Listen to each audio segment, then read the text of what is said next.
The lost tribes of Israel, an age-old myth, displaced from the Holy Land, scattered across the globe.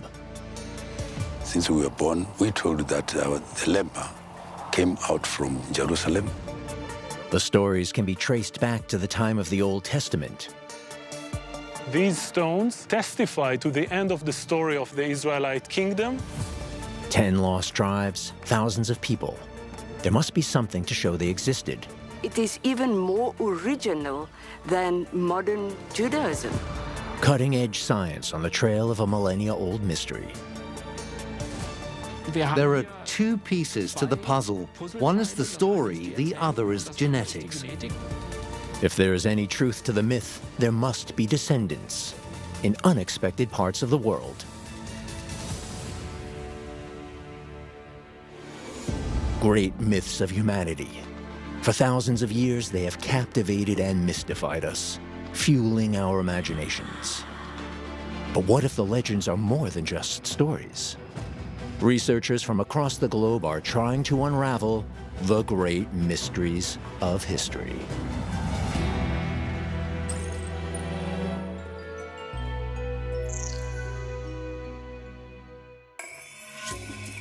South Africa, close to the Zimbabwe border.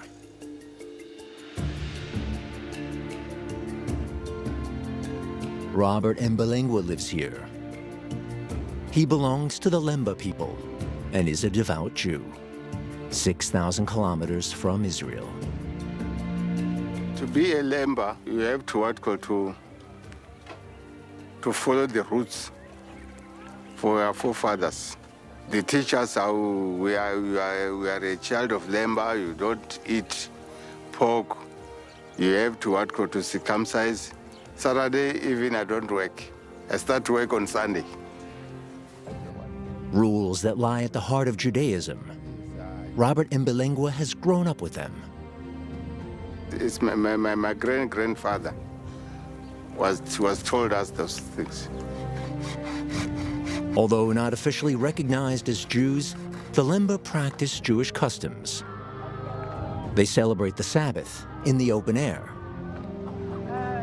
They read from the Torah. The Lemba believe their people and faith originated in Israel. We identify with the Israelites. We support Israel by all means because those are our people. The Lemba believe they are descended from one of the lost tribes of Israel described in the Old Testament. 10 of 12 tribes are said to have been resettled by the Assyrians. But where are they now?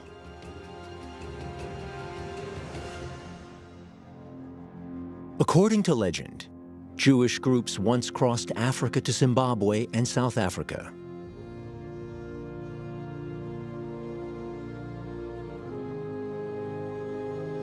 Other tribes settled in similarly far-off places. A mysterious migration of a people more than 2,500 years ago. In the Old Testament, the story starts with Abraham, the main founder of Judaism, Christianity, and Islam.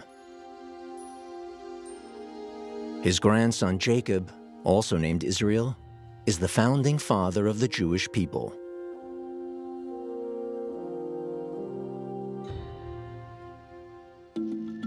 Jacob has 12 sons with 4 women: Reuben, Simeon, Levi, Judah, Issachar, Zebulun, Joseph, Benjamin, Dan, Naphtali, Gad, and Asher. They form 12 tribes, which make up the totality of all Jews in 1000 BC. They settle in present-day Syria, Lebanon, Israel, Jordan, and the Palestinian Autonomous Territories, and in a small corner of present-day Turkey. 10 of the tribes join to form the Kingdom of Israel.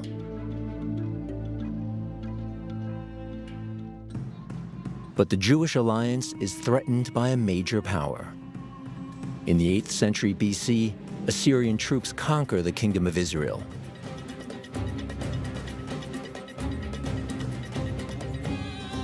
The inhabitants are removed and never return to their homes. Any traces of them are lost in history. Many devout Jews believe the descendants of the lost tribes are still living undiscovered somewhere in the world.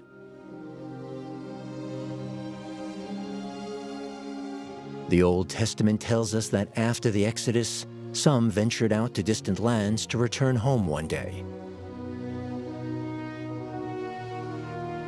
This sets in motion a historical mystery, which baffles researchers to this day. These tribes were displaced. They moved vast distances, and that process of migration, of losing the connection with a homeland, also suggests that there is a grain of truth in this. This age-old myth still has political repercussions today. In the 1980s, Israel's military brings several thousand Ethiopian Jews to Israel, claiming they are descendants of the lost tribes. Jewish communities in India are officially recognized as descendants of the tribes. Recently, an increasing number of groups have made this claim. Some long to belong to the Jewish people. Others hope to live in prosperous Israel. Migration justified by the Old Testament. This is not the only story of displacement in Jewish history, which makes it all the more difficult to find the 10 lost tribes. Since the early Iron Age, Israelite tribes have lived in the region now known as Israel. Even back in 1000 BC, Jerusalem was already a place of significance. In 587 BC, Jerusalem is conquered by the Babylonians.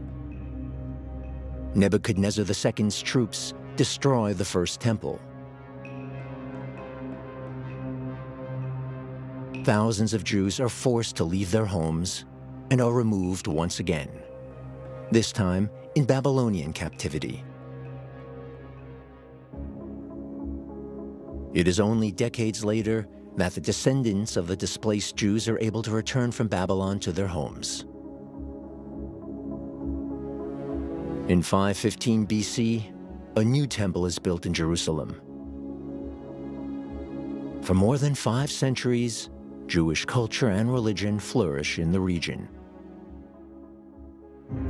That is, until Jerusalem is conquered once again and the Romans destroy the Second Temple in 70 AD. Thousands are forced to leave their homes. Soon, the majority of the Jewish population live outside Israel, in what is known as the diaspora. Jewish communities spring up all around the Roman Empire.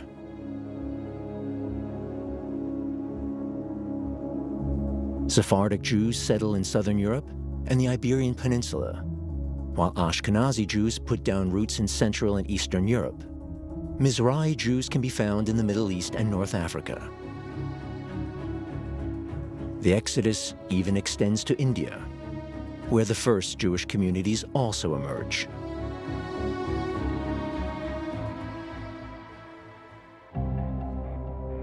The route to America only opens towards the end of the 16th century. Initially, the colonial powers only allow Christian sailors, settlers, and missionaries to travel to the New World. The first Jewish communities are founded in Brazil, Suriname, and the Caribbean, then on the east coast of North America. In the early 20th century, Jewish communities can also be found in Argentina, southern Africa, and the east of Russia.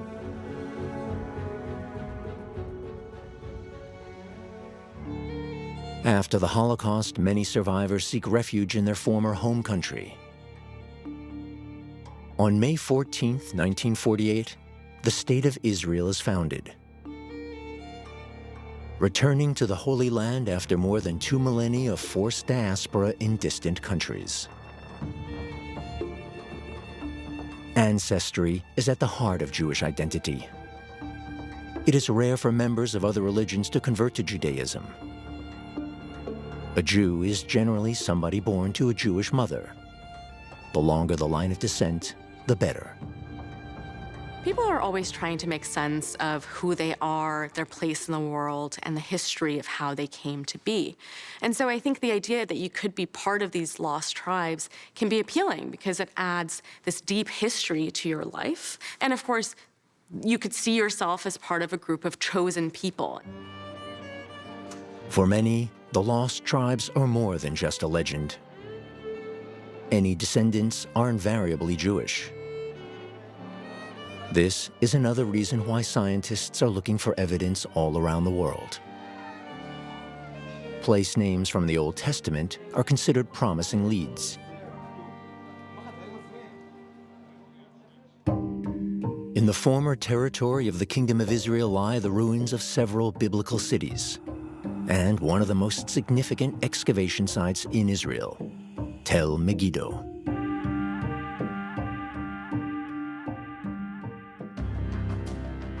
The remains of past civilizations tower over the fertile Jezreel Valley.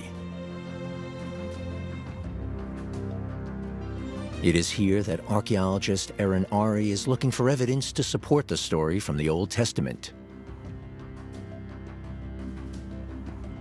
People settled here as early as about 4500 BC. Could a city of the Kingdom of Israel have stood here? So basically, we know about the northern kingdom of Israel, both from the Bible, of course, and from extra-biblical sources, written sources, of course. But when you arrive to an archaeological site, you can really dig the history. The first archaeological excavations in 1903 showed many cities built on top of each other in Megiddo. In an attempt to date the oldest settlements, subsequent expeditions dared to cut into the terrain.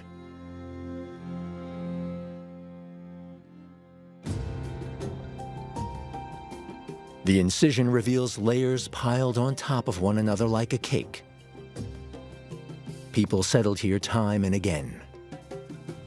The lowest layer dates back to remains from the early Bronze Age. The layers above show the period of the city's greatest growth between 2000 and 1200 BC.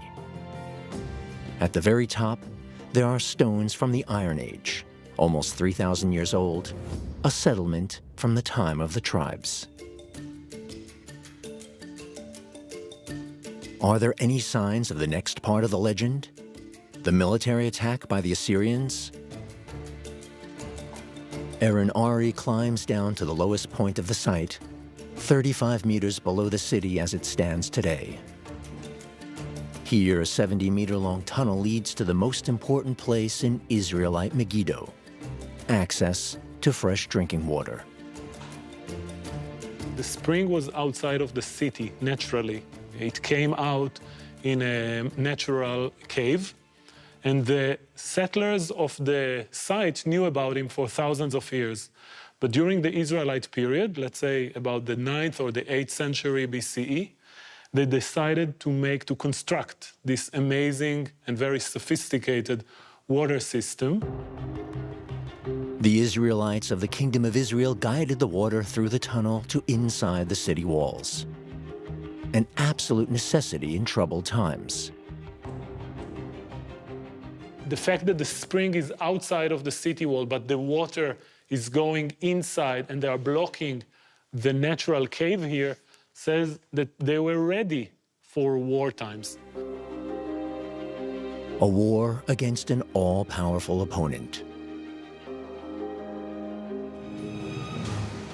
In 732 BC, the Assyrian attackers advanced at great speed across the plain to the city. Megiddo is taken. By 720 BC, all of the Kingdom of Israel's cities have fallen. Now the Assyrians control the region.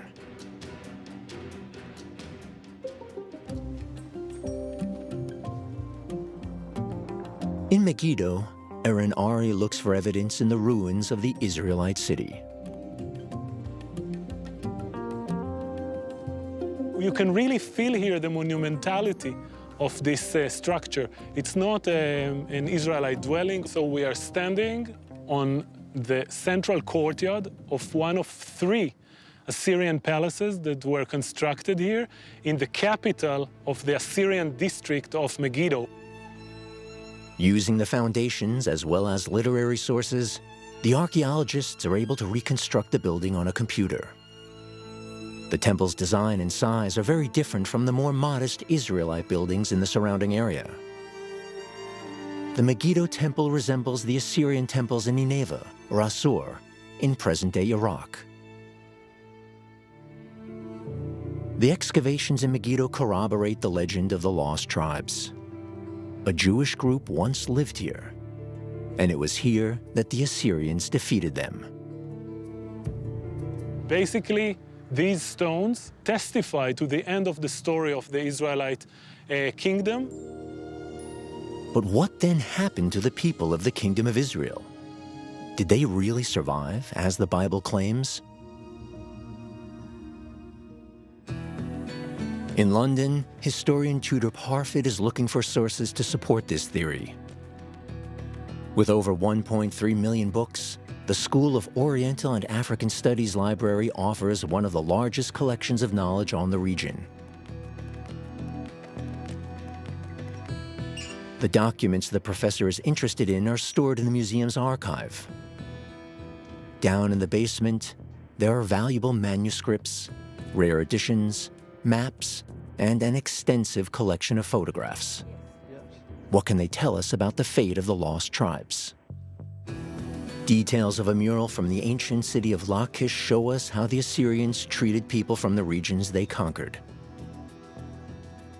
It's an interesting image because we have a mother with a child. It looks like the mother is kissing the child and embracing the child, and then a slightly older child behind the mother, and presumably these are captives being taken away from the land of Israel. Another image shows the roles they play. The head covering of the armed man on the left shows he is an Assyrian. The 4 men are Israelites. They're wearing caps, hats, which in the ancient Near East had a very particular significance. Their robes seem to be embroidered, and they're also wearing shoes. Their clothing indicates the figures are members of the Israelite elite, leading figures. Of course, they would take educated, literate, skilled people with talent, and they would re-employ them in a different part of the empire, which needed those skills. It's a more sensible way of operating than simply killing the elite. The sources are very clear. The Israelites were deported.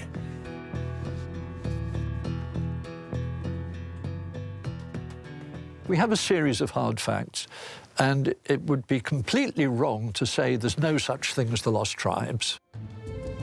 The Assyrians tear the traditional tribe structures apart and resettle the elites in different places, somewhere within their huge empire.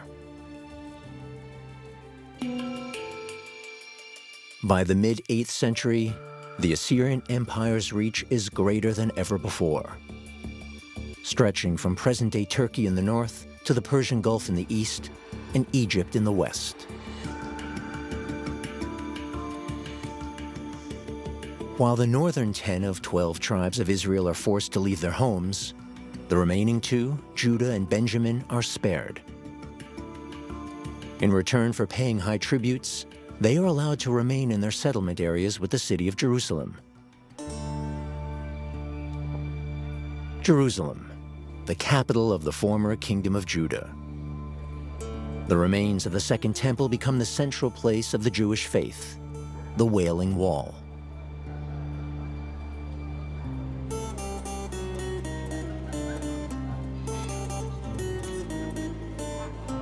Jerusalem is also a holy city for Christians and Muslims.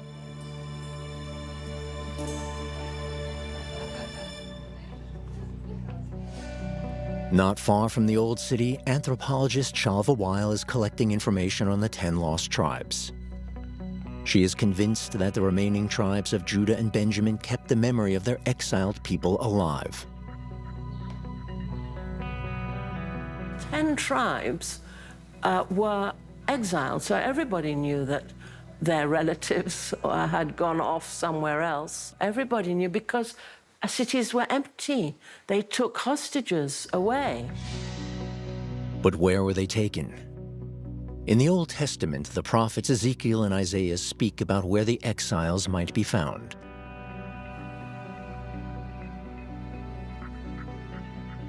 In Isaiah 11, chapter 11, verse 11, he talks about where these tribes are. Isaiah says God will ingather Israelites from Assyria, Egypt, Pathros, Cush, and raise an ensign for the nations and assemble the outcasts of Israel. In the Bible, 3 regions in northern Africa are mentioned: Egypt, Pathros, and Cush. Could the tribes have moved further south from here to the region in which the Lemba live today?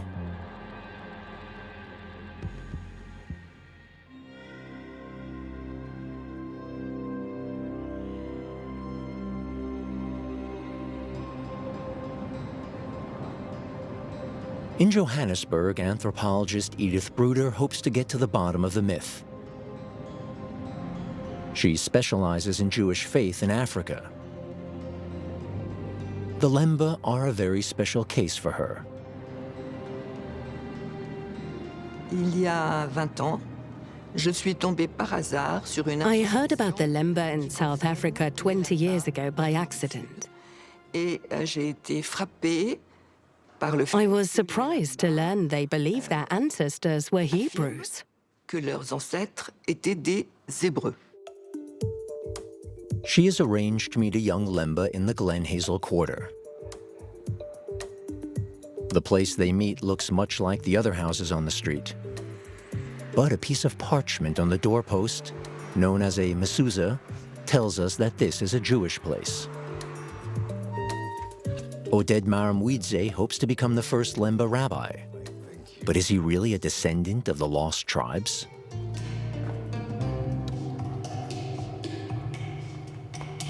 The daily prayers are held in the traditional fashion. The synagogue furnishings, the kippah, and the prayer shawl, the talit, everything is just like it is in Israel.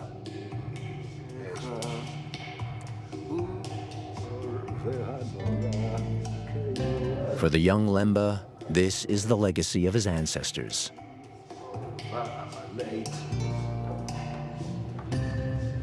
Thank you, Oded. It's a pleasure. What was the story of your ancestors? The one thing that initially my aunt told me was about my great-grandfather. He used to observe kosher so staunchly that his friends and relatives who are not Lemba, they used to keep utensils in their houses so that only when he comes, that's when they open those plates to use them. But one day, they say that he was served food in utensils that were not kosher, and he ate unknowingly, and he vomited as if he was about to die. Jewish dietary laws also govern the use of cutlery and crockery. Plates used for milk or dairy products should not come into contact with meat. The Lemba abide by similar laws.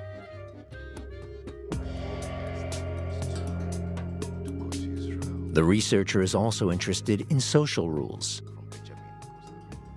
My aunt was especially fond of her grandfather. His daughter married outside, and he ended his life. That's how my great-grandfather passed away, because we're not supposed to have males from outside to join us. Endogamy, the practice of only marrying within the community, also plays a major role in Judaism.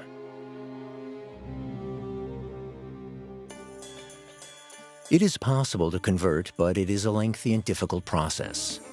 Because Jewish communities don't do missionary work, only children born to Jewish mothers tend to become part of the community. But where do the Lemba customs, which closely resemble Jewish customs, come from? Oded Maramwitse does not doubt his heritage. We always knew, like even my brother Warstar, he is not as religious as I am, but we always knew from a young age that we are of Middle Eastern extraction. So my dream in that regard would be, I would like to go to Israel. To fulfill his dream, Oded Maramwitse is even learning Hebrew. And once again, he is the only Lemba in the group. Anochi is a borrowed word from Egyptian language. So are you trying to tell me that Anochi comes from Egyptian? That's what I... I'll prove you wrong. All this to fulfill his dream of living in Jerusalem. But it is this desire to belong which makes the myth of the tribes so complicated. The idea of reunification in your homeland with your group members is a really appealing one, and that myth really ties into the place Jerusalem as the location where that's going to happen, even though it's a pretty complicated place to live. All those who consider themselves Jewish yearn for Jerusalem. So it is an obvious place to start the search for the lost tribes. Anthropologist Shalva Weil has dedicated much of her life to unraveling the myth from the Old Testament. She collects any information about where the descendants of the lost tribes may have settled. She tracks their journey using a map of the world. It's documented in the Bible in different places, including 2 Kings and in the Book of Chronicles, and we have archaeological excavations and proof that there were Israelites in Iraq and in places which are on the border of Syria. The area the Bible describes is huge.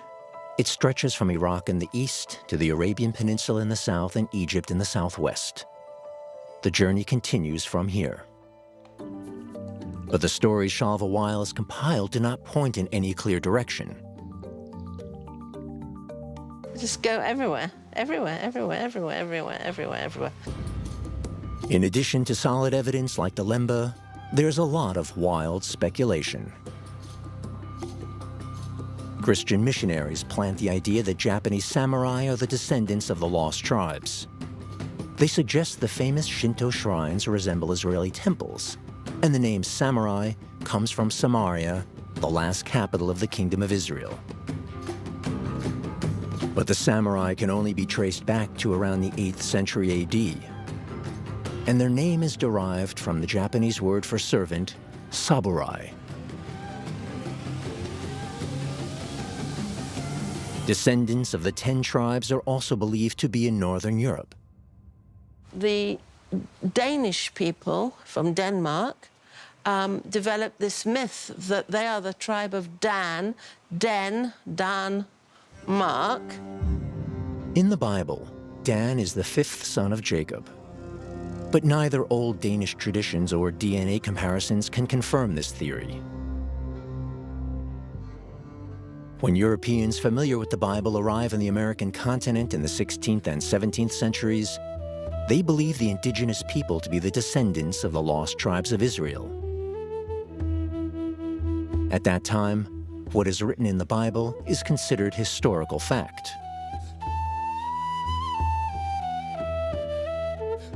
But the Americans' forebears come from Asia, and they didn't arrive in the 8th century BC, but at least 10,000 years earlier.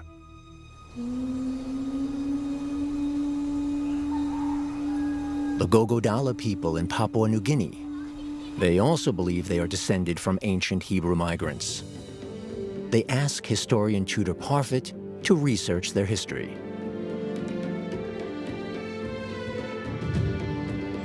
Essentially what they said was that we've always been very ambiguous about where we came from, who we are. We just know that we came from another place, and we came in war canoes, and this was hundreds or thousands of years ago. The religious practices of the Gogodala resemble Jewish rites. But something doesn't add up. They practiced ritual cannibalism until well into the 20th century. The idea of a cannibalistic Jewish lost tribe is certainly fairly unique. It's unusual for a Judaizing group to have such beliefs. Historian Tudor Parfitt believes Europeans spread the myth of the lost tribes in the Pacific region in the 17th century. I think that the explanation of the ideas of groups like the Gogodala are to be found in human psychology rather than history. And I don't think any evidence will ever be produced demonstrating that indeed they did come in war canoes from the land of Israel 3,000 years ago. There are many Jews around the world today that cannot trace their lineage directly back to Israel. And so for them, the story of Jews who have left Israel and don't know how they connect back to the home world are resonant. Separation from Israel becomes a separation from God. The desire to return to Israel is a desire to return to a relationship with the divine. Another claim appears to hold more weight and relates to the land of Cush mentioned in the Bible. This land is said to have been partially located in what is now present-day Ethiopia. The region is home to the Beta Israel, a Jewish minority. The Christians in that country called them Falasha, which means landless. It is unclear when they first settled here.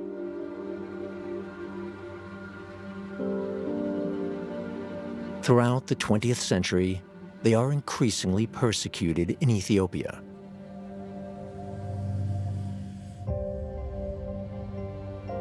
In the mid-1970s, the State of Israel starts to take action.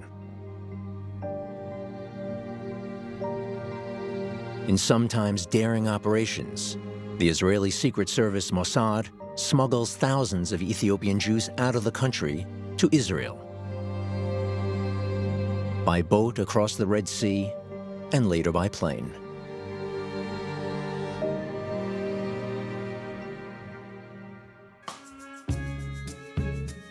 Israel creates the legal basis to do so in 1950. The first law to be passed after the state was founded is the Law of Return. It allows anyone of Jewish origin or faith to become a citizen of Israel.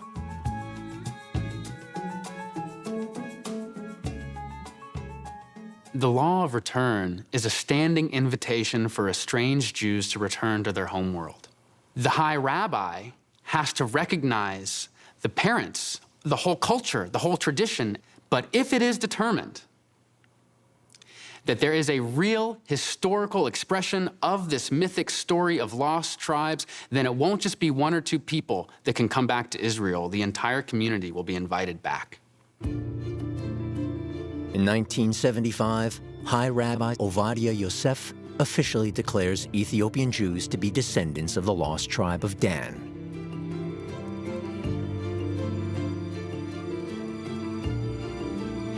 He refers to an Egyptian rabbi's assessment from the 16th century.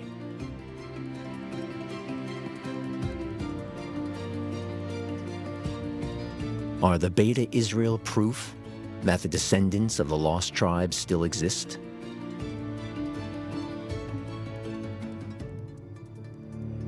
The problem is the Ethiopian Jews themselves don't agree. In Jerusalem, a large mural commemorates the cornerstone of their identity, a meeting between King Solomon and the Queen of Sheba. Whether or not the legendary queen truly existed is disputed. However, the Old Testament and the Ethiopian national epic, the Kebra Nagast, both describe the two rulers meeting. Anthropologist Shalva Weil is familiar with the Ethiopian sources. In the Ethiopian chronicles, Queen of Sheba came back to Aksum, the capital of Ethiopia, and found she was pregnant. And she gave birth to a boy called Menelik. In 980 BC, this Menelik is said to have founded the Ethiopian Empire in present-day Ethiopia and Eritrea. Ethiopian rulers invoke this lineage for many centuries. Now, most of the Ethiopian people, Christians, and certainly the what were the Falashas, the Beta Israel, claimed that they came from the King Solomon and Queen of Sheba. They are descendants of that lineage. The problem is the Bible claims King Solomon ruled in the 10th century BC, more than 200 years before the Assyrians invaded. The Beta Israel cannot be descended from both Solomon and the tribe of Dan. It's a total contradiction. In their hearts, many Ethiopian Jews don't accept this, but they're so relieved that this brilliant rabbi thought of a way out of their problem. And they have been recognized as the tribe of Dan. In recognizing them as a lost tribe, the High Rabbi avoids a lengthy process and saves thousands of lives. But it should not be taken as evidence supporting the legend of the lost tribes.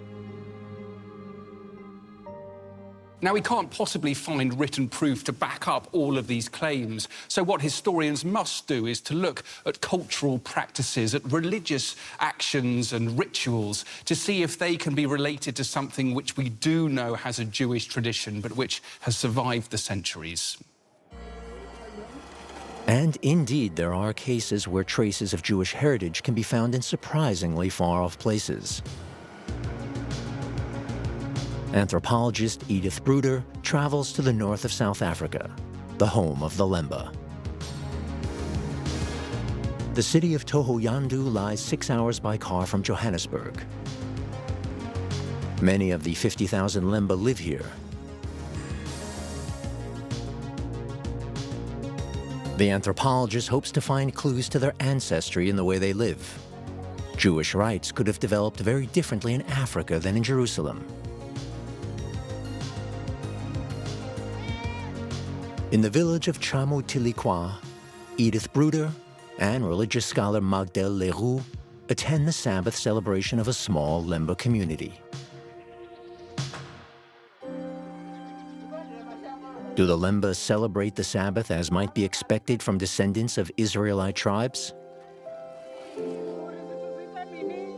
The ceremony only vaguely resembles the service in a synagogue. The reading of the Torah is reserved for the oldest woman in the community.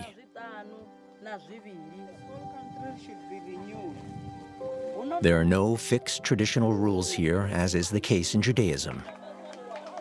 This is really not a typical Jewish way of celebrating the Sabbath.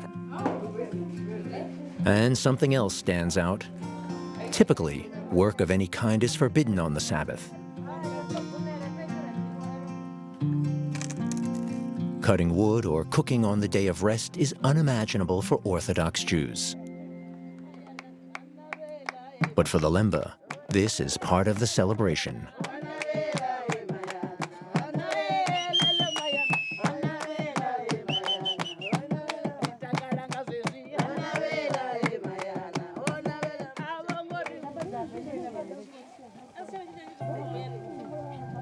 Do these particularities suggest the practices are not rooted in Israel, or that they are? It is even more original than modern Judaism. They are more close to ancient Israelite religion and culture. They are remnants of an ancient type of religion that you don't get elsewhere easily. So in a sense, to me, as an Old Testament scholar, it is a kind of a living source to see what the practices were in the ancient Israelite period. The researchers believe there is much to suggest that the Lemba's practices originate in ancient Israel. Only the question of how they arrived in South Africa remains unsolved. When you're not dealing with a fixed set text, can you actually get to the heart of a story if it has changed so many times in the retelling across centuries? Well, I think you can. It takes care and it takes looking at the sources from a number of different perspectives, comparing, synthesizing accounts. But at the heart of these stories, there is something that is passed down and remains intact across time. In a graveyard outside Tohuyandu, Edith Bruder hopes to find further clues. It is here that she meets the vice president of the Lemba Cultural Association. All my females have been buried here in this cemetery. The Lemba's dead are buried in a separate part of the graveyard. Testimony to the group's self-awareness and identity. The gravestones tell their own story.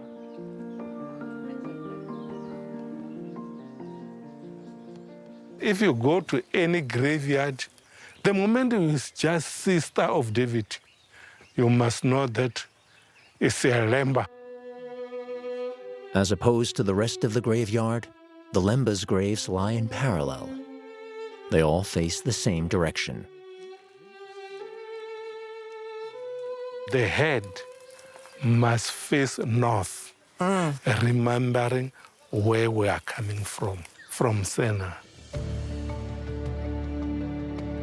Senna, the name of a mythical city the Lemba believe they originate from. In 1992, historian Tudor Parfitt sets out to find the city of Senna. Ancient stories told by the Lemba help him in his mission. My idea was to go from village to village where Lemba were living in South Africa and Zimbabwe and try and follow the footsteps that they had taken from Senna. Part of the legend was that when they got to Africa, they rebuilt Senna. And on the Zambezi River, there is indeed a town called Senna. The site appears strategically advantageous.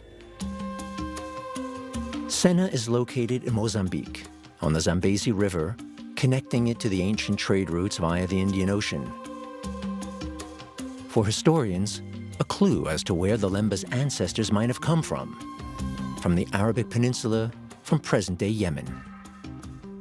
We know that there have been connections between the Arab world and South Africa for centuries. Trade routes were established across the Indian Ocean and then down the coast of Africa centuries ago, all made possible by the reliable and the dependable trade winds. As Tudor Parfitt discovers, it is in the region of Hadramaut, of all places, now strictly Islamic, that the Lemba's odyssey started. We know that in the Hadramaut, in that valley, there were Jewish communities before Islam. One of the weird things I discovered was that the tribal names in that area were the same as the tribal names of the Lemba. In the east of Yemen, Tudor Parfitt finds the city mentioned in the ancient stories of the Lemba. It is also called Senna, like the city on the Zambezi River. The Senna in Yemen has a history which makes the historian prick up his ears. There was a tradition that it had once been served by a dam. The dam had broken. It was no longer possible to have any kind of agriculture around it, and the people were forced to leave. And the tradition was that they had gone from Senna to Africa. The name and location of the city, similar surnames, and local legends, a striking number of clues. Finding Senna in Yemen weaves historical facts into the mythic memory. And when we start to see alignment of various details like the boat, clan names, different traditions, it starts to put together a picture. And it leads us to wonder if it's really possible that they are indeed a lost tribe.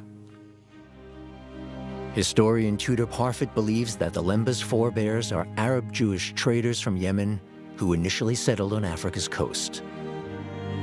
But if that's true, there must be traces of this ancestry in the Lemba's genetic material. A team of scientists sets out to unravel this last mystery using DNA analysis.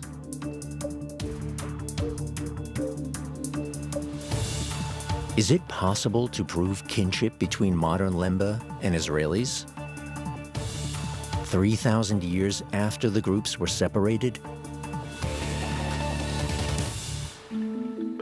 The results of the first tests in the year 2000 are sensational. Media worldwide report that the Lemba and Israeli Jews have striking similarities in their genetic makeup. A second study, 13 years later, is less clear. But why?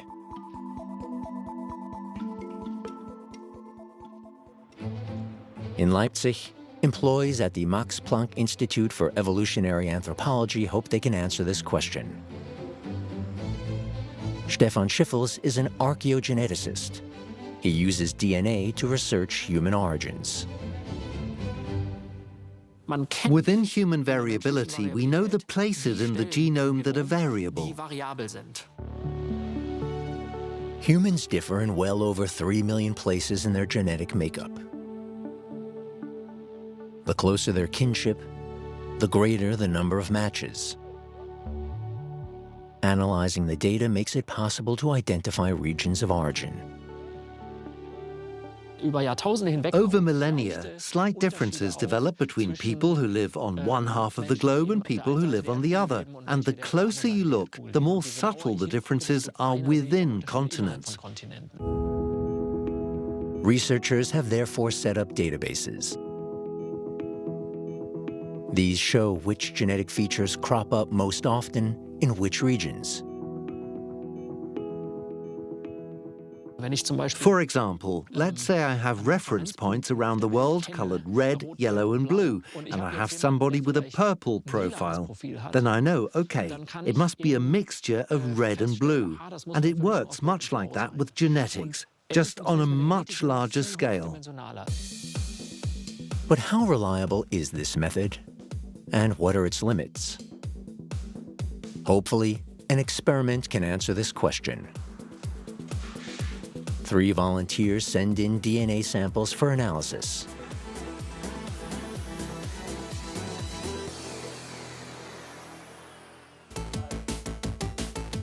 Stefan Schiffels discusses the results with the volunteers. Sui was born in China. The DNA test identifies that.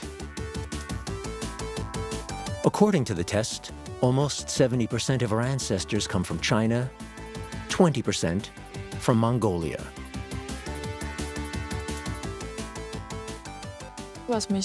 I'm surprised that more than a fifth is from Mongolia. It might just mean that you have North Chinese ancestry. I know I do. My father's side of the family comes from North China. The database doesn't classify North China as a separate region. That is why Sui's test claims her ancestors are from Mongolia. Melina's father comes from Indonesia, her mother from Germany. Cambodian characteristics dominate the analysis, but there are also traces of European ancestry. When you read something like this, you need to remember that you are not really looking into your past. The analysis is more current, using comparative groups that are available now. Melina's test also gives her at least a vague idea of her ancestry. It is more accurate in regions of the world where the database is larger. Nick's analysis shows he has exclusively European ancestry. The breakdown is surprising.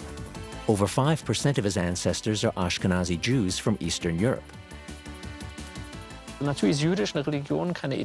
course, Jewish is a religion and not an ethnic group, but Ashkenazi Jews are a group which is relatively clearly delimited both genetically and ethnically.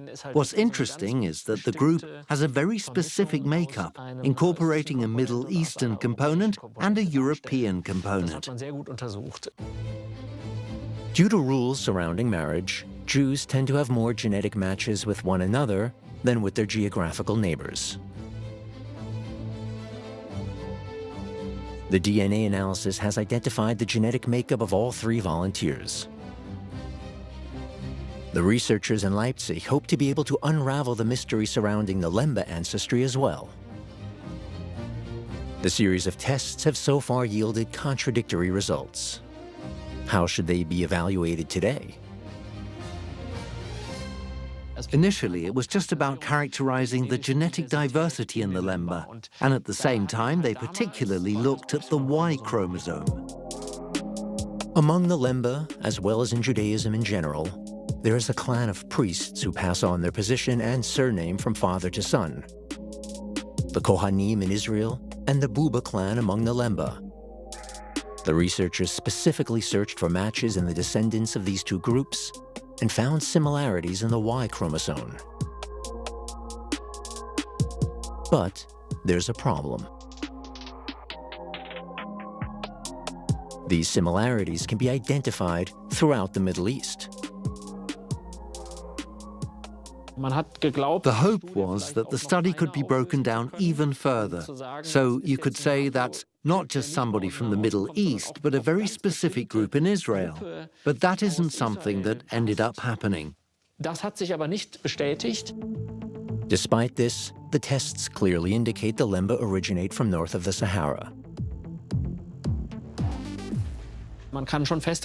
You can say the fact that 75% of the Y haplogroups are now mainly found outside sub-Saharan Africa means that we can say with relative certainty that a major part of the Lemba's descendants must have arrived in sub-Saharan Africa from West Asia, from the Middle East somewhere. There is much to suggest it was Jewish traders who came to Africa. There are 2 pieces to the puzzle offering an insight into the past. One is the story and the other genetics. To some extent, both these puzzle pieces and pieces of history overlap. That's fair to say. Historic migration from the north to South Africa. Whether the migrants can really be traced back to the lost tribes of Israel is hard to say. In any case, the Lemba have no desire to be a lost tribe. We know our roots. We are not lost. It is because only our history it is not written down. The search for the lost tribes of Israel has led to fantastic theories and speculation. Recent research now suggests at least one of these theories is likely to be true. The myth of the 10 lost tribes reflects part of human history.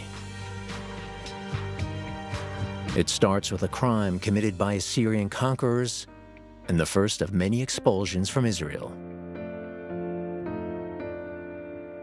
But for Jews around the world, the myth is one thing above all else, a belief in the unity and coexistence of the Jewish people.